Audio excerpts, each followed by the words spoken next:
Back at Gilby's, and again, my name's Dave Gilbertson. We're going to do a little bit more pruning today on semi-dwarf and standard trees, and also dwarf trees. So what you're going to need a bypass pruner.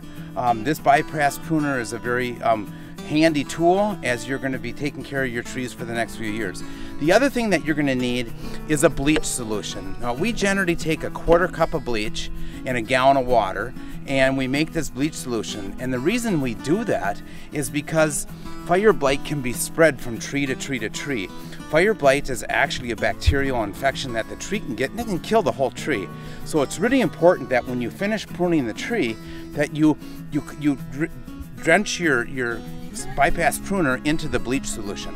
Okay, so now that we've got that done, I just cleaned my pruner. So now we're going to look at this new tree that you just got, either in the shipping container or you picked up at Gilby's. And when I look at it right away, here we go again. We have this branch wants to compete with the leader. So what we're going to do, and you can see this hormone ring right here, we're going to try to get within a 1/16 of an inch of that, and we're going to get rid of that branch. All right. So we just got rid of that branch, and now we don't have that competing with this. Now the other one is, this one's almost getting too close to competing with that leader too. So what we're gonna do is we're gonna take that branch off too, because he's just too, if he's 50% the diameter of the leader, we wanna get rid of him. All right, now the other rule that you wanna follow is that this has got a lot of strength. This branch angle can handle a lot of weight. Now if you have a branch angle that looks like this one, that is so acute or tight, you want to get rid of those because that's really weak, and once that would start to have fruit in the future, it would end up breaking right here. So now what we're going to do is we're going to look at, we want to establish our 4 branches. So we've got right now 1, 2, 3, 4, 5, 6, and I think what we're going to try to do is we're going to get it up a little bit higher. So we're going to take these 2 lower branches, this branch, we're going to take this branch, and then I'm going to take my tag so I know exactly what I've got here. I'm going to keep that tag so I re-tag the tree. And now we've got our 4 branches that we've got for establishing that tree. And again, these branches will always stay in the same reference to the ground. And if you're planting a deer food plot, or if you're planting standard trees, what you can do is every year, what your goal should be is to prune this lower whorl off and let the next whorl go up above.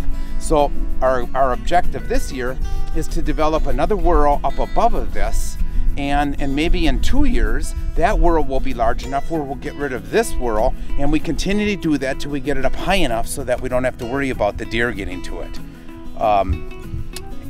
But like I say, this is perfect right now for this tree for this season. And let's go now to, so this would take place for a semi-dwarf or a standard tree.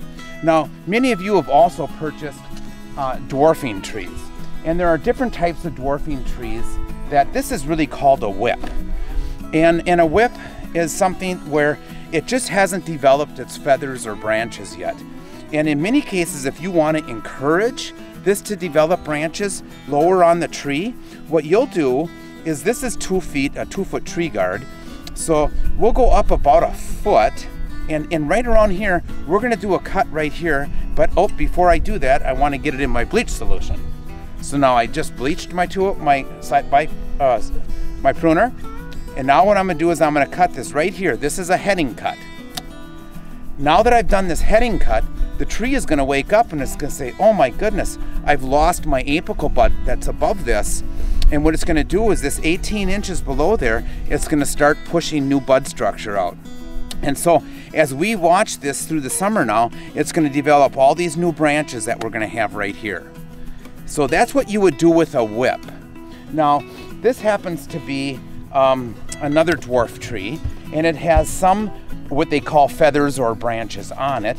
So this looks good for now for this year, but the only thing is we don't want anybody competing with the lead. So we're going to get rid of these 4 or 3 branches, so we only have 1 leader. That's really important on a dwarfing tree. So, and those are a few tips that we got for pruning on semi-dwarf, standard, or dwarfing trees. Now, the thing that also we talked about earlier are these tree guards. The tree guards come in a 24 inch, a 36 inch, or a 48 inch. And they're all for different purposes. If you have a big deer food plot or something, you want taller ones so the rabbits and deer can't get to it as easy, we have those also for you. So, thank you so much.